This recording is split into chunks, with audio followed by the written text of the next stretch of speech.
ಹಳೆಯ ಚಿನ್ನದ ಒಡವೆನ ಅಧಿಕ ಬೆಲೆಗೆ ಮಾರಬೇಕೆ? ಅಂದ್ರೆ ಆಟಿಕಾಗೆ ಕಾಲ್ ಮಾಡಿ 8880 ಅಟ್ಟಿಕಾ ಗೋಲ್ಡ್ ಕಂಪನಿ. ರಾಜ್ಯದ ಜನ ಮಿಸ್ ಮಾಡದೆ ನೋಡಲೇಬೇಕಾಗಿರುವಂತಹ ಸ್ಟೋರಿಯನ್ನ ನಿಮ್ಮ ಮುಂದೆ ಇಡ್ತಾ ಇದ್ದೀವಿ. ಕಾರಣ ನಿಮ್ಮ ಆರೋಗ್ಯದ ಬಗ್ಗೆ ಕಾಳಜಿ ಬೇಕು. ಮಕ್ಕಳನ್ನ ಶಾಲೆಗಳಿಗೆ ಕಳಿಸ್ತಿದ್ದೀರಿ ಅಂತ ಅಂದ್ರೆ ಕೇರ್ಫುಲ್ ಆಗಿರಿ. ಕಾರಣ ರಾಜ್ಯದಲ್ಲಿ ಮತ್ತೊಮ್ಮೆ H1N1 ಸೋಂಕಿನ ಆತಂಕ ಕಾಡ್ತಾ ಇದೆಯಂತೆ. ರಾಜ್ಯದ ಜನ ನೋಡಲೇಬೇಕಾಗಿರುವಂತಹ ಸ್ಟೋರಿ. ಜನರ ಆರೋಗ್ಯದ ಬಗ್ಗೆ ಕಾಳಜಿ ಇರಬೇಕು ಅಂತ, ಅದರಲ್ಲೂ ಬೆಂಗಳೂರಿಗರು ಅಲರ್ಟ್ ಆಗಲೇಬೇಕಾಗಿರುವಂತಹ ಸ್ಟೋರಿ ಇದು. ಮಕ್ಕಳನ್ನ ಶಾಲೆಗೆ ಕಳಿಸ್ತಿದ್ದೀರಿ ಅಂದ್ರೆ ಪೋಷಕರೇ ಹುಷಾರಾಗಿರಿ. ಕಾರಣ ರಾಜ್ಯದಲ್ಲಿ ಈಗ ಡೇಂಜರ್ H1N1 ಟೆನ್ಷನ್ ಶುರುವಾಗಿ ಹೋಗಿದೆ. ಮತ್ತೊಮ್ಮೆ ರಾಜ್ಯದಾದ್ಯಂತ ಹೆಚ್ಚಾಗ್ತಾ ಇದೆ H1N1 ಪ್ರಕರಣಗಳ ಸಂಖ್ಯೆ.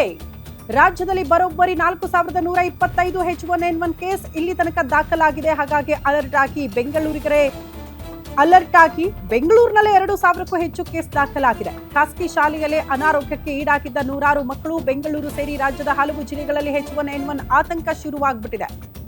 H1N1 ಕೇಸ್ಗಳ ಹೆಚ್ಚಾಗ್ತಾ ಇದೆ ಅಂತೆ. ಆರೋಗ್ಯ ಇಲಾಖೆ ಕೂಡ ಕಂಪ್ಲೀಟ್ ಅಲರ್ಟ್ ಆಗಿದೆ.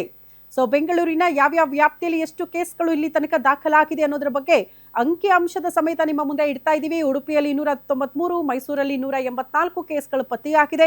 ಶಿವಮೊಗ್ಗದಲ್ಲಿ 91, ದಕ್ಷಿಣ ಕನ್ನಡದಲ್ಲಿ 87 ಕೇಸ್ಗಳು ಸದ್ಯಕ್ಕೆ ದಾಖಲಾಗಿದೆ H1N1 ಸೋಂಕಿಗೆ ಸಂಬಂಧಪಟ್ಟಂತೆ. ಬಳ್ಳಾರಿ, ಬೆಳಗಾವಿ ನೋಡಿ, ಅಲ್ಲೂ ಕೂಡ 51, 45 ಜನ ಸೋಂಕಿಗೆ ಒಳಗಾಗಿದ್ದಾರೆ. ಉತ್ತರ ಕನ್ನಡದಲ್ಲಿ 41, ಮಂಡ್ಯದಲ್ಲಿ 31 ಜನ H1N1 ಸೋಂಕಿಗೆ ಒಳಪಟ್ಟಿದ್ದಾರೆ ಅನ್ನೋದ್ರ ಬಗ್ಗೆ ಡೀಟೇಲ್ಸ್ ಸಿಗ್ತಾ ಇದೆ. ಹಾಗಾಗಿ ಇಡೀ ರಾಜ್ಯದಾದ್ಯಂತ ಆರೋಗ್ಯ ಇಲಾಖೆ ಜನರ ಆರೋಗ್ಯದ ದೃಷ್ಟಿಯಿಂದ ಕಾಳಜಿ ವಹಿಸ್ತಾ ಇದೆ, ಅಲರ್ಟ್ ಮಾಡ್ತಾ ಇದೆ ಜನರನ್ನ ಅನ್ನೋದ್ರ ಬಗ್ಗೆ ಡೀಟೇಲ್ಸ್ ಸಿಗ್ತಾ ಇದೆ.